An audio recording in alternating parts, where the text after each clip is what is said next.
Halo semuanya, selamat datang kembali di channel ini. Jumpa lagi dengan saya Vicky Himpong. Bagaimana kabar kalian semuanya? Aku berharap teman-teman semuanya di rumah selalu dalam keadaan yang sehat. Amin. Kita hari ini akan membahas berita yang benar-benar seru. Makanya kalian semua stay sampai selesai. Dan buat teman-teman semua yang mungkin sudah subscribe channel ini dan tidak menyalakan bel notifikasi, segera nyalakan. Kalau tidak, kalian tidak akan mendapatkan notifikasi ketika saya upload video terbaru. Soalnya semalam itu ada yang mengatakan, Bang Vicky, kenapa kok semenjak pulang dari Solo video Bang Vicky tidak nampak di beranda saya? Padahal saya sudah subscribe. Nah seperti itu teman-teman. Jadi algoritma YouTube itu bergerak untuk merekomendasikan video-video yang mungkin paling sering kalian tonton. Dan mungkin dalam sehari itu kalian sudah nggak nonton video saya, maka tidak direkomendasikan di beranda teman-teman. Maka dari itu, untuk mengantisipasi hal ini teman-teman silahkan saja untuk nyalakan bel notifikasi lonceng untuk semua. Supaya ketika saya live, ketika saya upload video, teman-teman semua bisa mendapatkan notifikasi di handphone kalian. Begitu teman-teman. Ya, video kali ini kita akan membahas soal Miss Universe yang katanya itu makin hari makin menjadi-jadi kelainan mentalnya teman-teman. Kenapa Bang kamu mengatakan seperti itu? Gimana sekarang dia sudah mempertanyakan ijazahnya Ibu Iriana di postingan X-nya teman-teman. Nah, makin aneh kan? Orang ini maunya apa sih? Belum selesai ijazah Pak Jokowi mereka tuduh, mereka hina, sudah berubah haluan beliau. Sudah mulai menggiring opini soal ijazah Ibu Iriana. Makin sakit kayaknya teman-teman ya. Setelah kemarin minta tolong, please help us. Miss Universe, Miss Universe. Siapa sih Bang Miss Universe? Itu tuh rar undang-undang. Ya. Itu berita yang pertama. Berita yang kedua teman-teman, kalian tahu nggak bahwa proses selanjutnya sudah mulai dilakukan oleh Polda Metro Jaya, yaitu melakukan pemanggilan kepada Rizmon Syanipar yang kemudian akan kembali dipanggil untuk dimintai keterangan sebagai saksi. Tapi mungkin saja for this time, untuk pemanggilan saat ini mungkin saja statusnya yang dari saksi bisa saja menjadi tersangka. Dan pemanggilan kepada Roy Suryo sedang diagendakan teman-teman. Semoga saja dengan pemanggilan kali ini itu sudah ada yang ditetapkan sebagai tersangka. Maka gigit jari lah. Saya pikir pasti akan banyak yang lari ke luar negeri ini alasan sakit. Kalau sudah gini kalian mau kemana lagi? Ya. Jadi teman-teman yang kemarin ketika kita melakukan live streaming bersama dengan Mas Sandi Utama, banyak kan yang menanyakan proses ini sudah sampai di mana? Terus kapan mereka menjadi tersangka? Saya mengatakan kepada kalian semua, bukan hanya saya yang mengatakan, bahwa sekelas Pak Sylvester mengatakan bahwa mereka tidak akan lolos dari jeratan hukum. Mereka semua yang saat ini menjadi terlapor itu pasti akan menjadi tersangka. Karena bukti-buktinya sangat kuat, apalagi ketika Barreskrim mengatakan bahwa ijazah Pak Jokowi adalah ijazah yang asli kemarin. Maka sekalipun mereka keluar-keluar mau mendiskreditkan institusi kepolisian hari ini, mereka mau menggiring opini kepada masyarakat agar supaya masyarakat tidak percaya kepada mereka, ya, mau tidak mau mereka harus menerima, dan masyarakat harus menerima keputusan dari Barreskrim, kepolisian yang sudah melakukan riset pembanding dan hasilnya identik dengan ijazah milik teman-teman Pak Jokowi yang lain, dan itu sudah menjadi salah satu bukti yang kuat untuk menjerat mereka masuk ke dalam hotel Prodeo teman-teman. Sebelum kita bahas lebih lanjut, kita sama-sama dengarkan dulu apa yang disampaikan oleh Bapak ini. Benar-benar sangat-sangat masuk akal teman-teman. Coba. Lalu dia mengaku sebagai ahli telematika. Ahli telematika. Pengakuan dia sendiri. Begitu juga Rizmon yang katanya kuliah di Jepang. Universitas Jepang itu sendiri yang membantah. Kami tidak pernah mengeluarkan ijazah seperti yang ditunjukkan oleh saudara Rizmon katanya. Harus itukah yang kita percaya? Institusi negara kita abaikan, lalu orang-orang yang berkowar ini yang tidak jelas ini, apakah ini pesanan atau settingan atau apa? Lalu itu yang kita percaya. Akal sehat kita di mana? Ini bangsa besar loh. Indonesia ini bangsa besar. Kata apa tadi itu 287 juta, dan kita cukup diperhitungkan di dunia ini. Jadi saya melihat begini, kasus ini sebetulnya adalah kasus remeh-temeh, betul apa yang dikatakan. Kalau saya melihat ini adalah kasus murahan dan kampungan menurut saya. Tapi di sini ada banyak permainan. Siapa yang bermain di sini? Inilah ada ormas-ormas ilegal. Apa itu ormas ilegal? Hari ini HTI dan FPI adalah ormas ilegal di Indonesia ini. Mereka ini yang bermain. Ada kepentingan asing yang bermain di sini. Siapa itu? Kebijakan Jokowi yang membuat kebijakan hilirisasi, yang paling terkena dampak adalah Uni Eropa. Yang paling tidak senang. Maka Uni Eropa membawa Indonesia ke WTO. 2022 Indonesia dinyatakan kalah. Jokowi tidak bergeming. Uang ini nikel punya saya katanya, punya Indonesia katanya. Kami berhak mengatur nikel ini atas nama kepentingan negara kami. Kami berhak mengatur nikel ini atas nama keberlanjutan kebutuhan nikel di seluruh dunia. Itu yang disampaikan. Tidak bergeming. Begitu juga kebijakan Jokowi tentang ekspor, dilarang kebun-kebun sawit atau pengusaha sawit itu mengekspor dalam bentuk TBS, tandan buah segar. Alhasil apa? Hari ini TBS harganya sampai 4.000. Dulu ketika menjelang puasa dan lebaran itu sampai 400 rupiah. Kenapa? Karena itu memang mereka yang bermain. Nah, inilah kepentingan, inilah barangkali yang bukan menurut kacamata saya, tapi dari informasi yang valid juga yang saya sampaikan. Kalau Jokowi tidak bisa menyampaikan seperti itu, ini kepentingan asing, ini kepentingan negara Uni Eropa. Amerika Serikat juga sangat benci dengan Jokowi. Kenapa? Karena saham Indonesia yang hanya 8% di Freeport sekarang sudah jadi 51%, bahkan 55%, mayoritas. Di samping itu juga dilakukan hilirisasi, dibuat oleh Indonesia smelter di Gresik, Jawa Timur. Emas ini begitu diambil di Freeport di Papua, dibawa dulu di Gresik, dimurnikan dulu, diketahui dulu berapa emasnya. Baik, setidaknya poinnya ini ada intervensi asing, permainan asing yang sengaja mengobok-obok bangsa ini. Diikuti oleh media-media lokal ya, dan orang-orang itu dimodali, dikasih tahu, dan kita mencurigai, kalau kami mencurigai ini memang Rasulullah ini adalah orang yang tidak benar. Ketika dia jadi menteri aja menyagukan lagu Indonesia Raya saja tidak hafal. Pancasila yang hanya 5 sila aja tidak hafal. Lalu itu yang kita percaya. Aduh, saya kehilangan akal sehat seperti itu. Kalau mau mahal seperti ini yang kita percaya, dengan mengaku doktorismon yang katanya kuliah di Jepang, Rosurio yang kuliahnya loncat-loncat dari komunikasi ke Kesmas, dan sekarang entah apa lagi. Lalu itu yang kita percaya.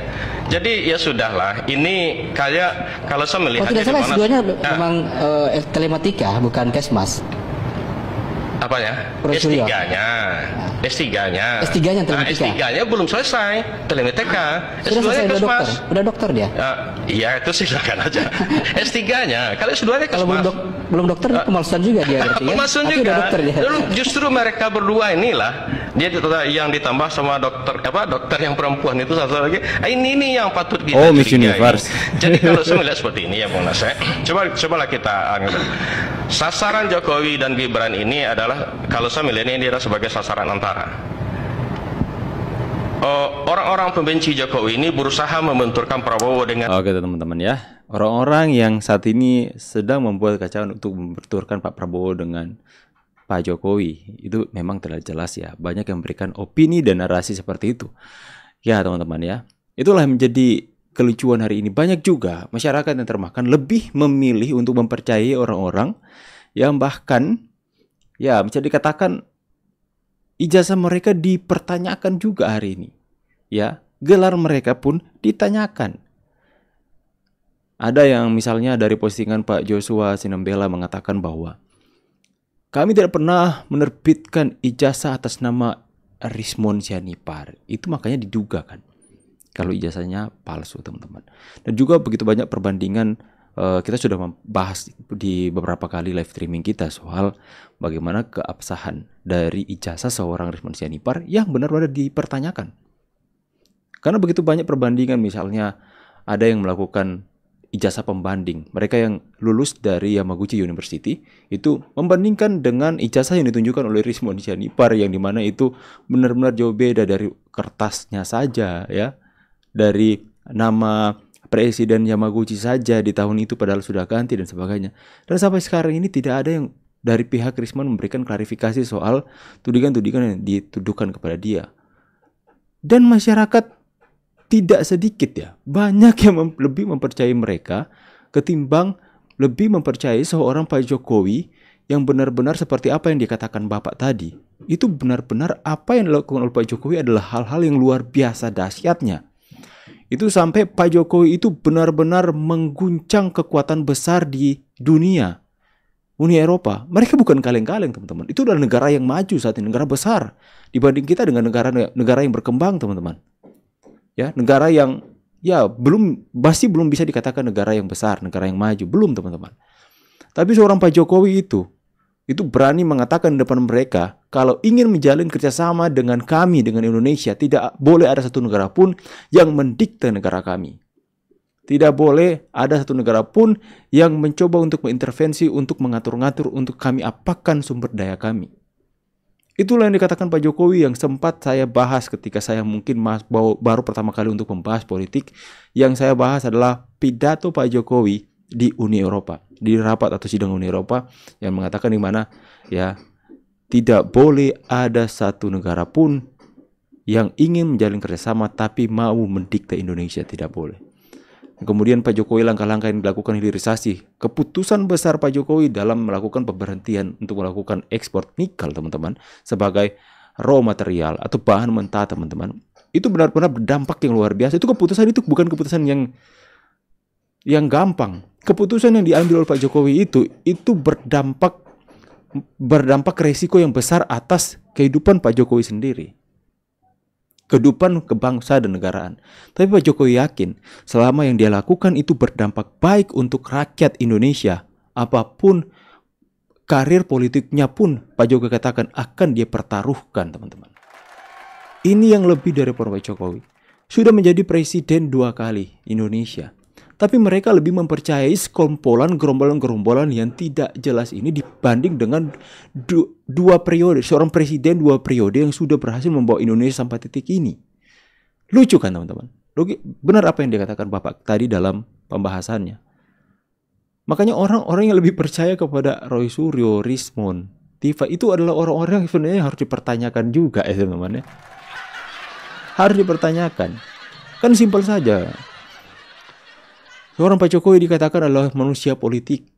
Kalian lihat dalam karir berpolitiknya Pak Jokowi, mulai dari wali kota, mulai jadi gubernur, jadi presiden 2 kali, nggak pernah kalah. Orang ini manusia politik. Dan kemudian Refli Harun, Abraham Samad, Roy Suryo, dalam kesempatan di beberapa media itu mereka mengatakan bahwa siapa sih Jokowi? Jokowi itu kecil. Jokowi itu nggak ada apa-apanya katanya. Sombong sekali Anda. Mereka mengesampingkan bahwa Pak Jokowi itu berhasil menumbangkan lawan-lawan yang besar dalam perpolitikan Indonesia.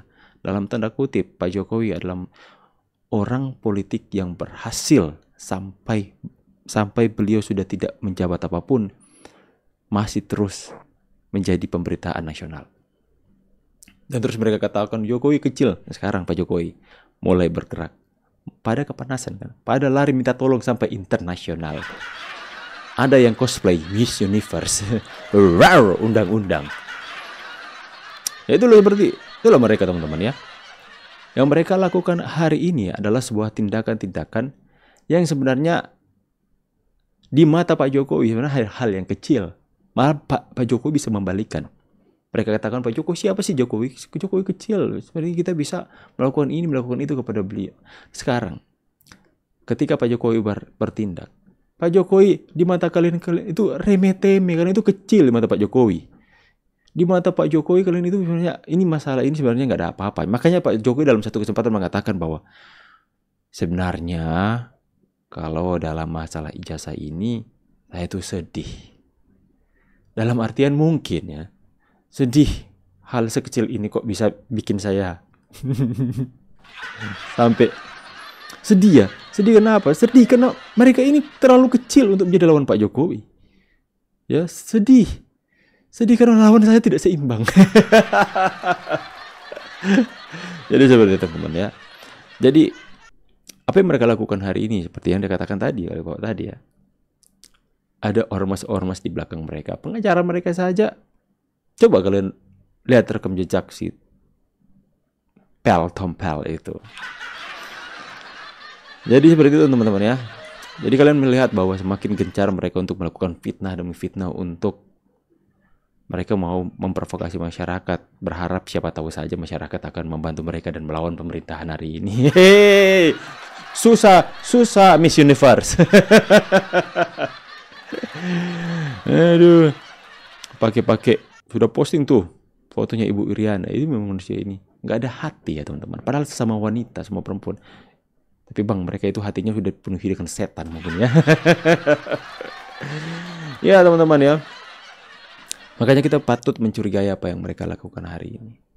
Siapa sebenarnya di balik mereka? Apa yang menjadi tujuan mereka sebenarnya?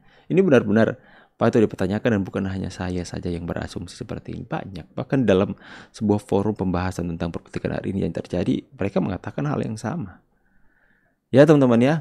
Tapi tunggu dulu, ada berita terbaru. Tapi sebelum kita masuk ke berita terbaru, buat teman-teman semua yang tergerak hatinya untuk berkontribusi lah ya, untuk perjalanan saya ke IKN nanti di bulan 8, kalian semua bisa lihat nomor rekening saya di sini, nomor rekening dan nomor WhatsApp saya di sini. Teman-teman bisa melakukan kontribusi di sana dan semoga kebaikan kalian semua dibalas berkali lipat oleh Tuhan Yang Maha Kuasa. Berita terbaru bahwa Rizmon Syahni sampai hari ini mungkin belum keluar dari pemeriksaan kepolisian.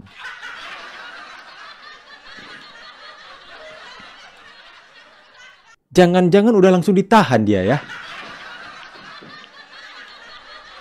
Tentu saja teman-teman ya, ketika Rizmon masuk dalam pemeriksaan kepolisian, masuk ke dalam,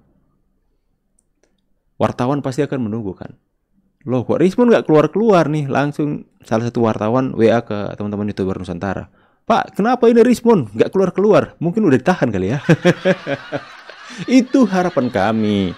Tapi siapa tahu dia keluar lewat pintu belakang teman-teman ya. Oke teman-teman, nanti kita update. Siapa tahu nanti udah ada konferensi pers, kemudian di belakangnya sudah ada orang pakai baju orange, agak botak-botak dikit ya. Terus logatnya kayak gini. Ya, kalau aku gangguan kesalahan, dia punya maaf. Maaf Pak Jokowi. Maaf Bang Jokowi. Aku kalau sebagai ilmuwan, kalau salah saya minta maaf. Siapa tuh? Oke teman-teman semua ya. Ya sekali lagi teman-teman semua yang belum nyalakan notifikasi, yang sudah subscribe, nyalakan notifikasi supaya teman-teman semua tidak ketinggalan dengan berita terupdate dari channel ini. Saya pamit dulu ya. See you on the next video and God bless. Bye guys.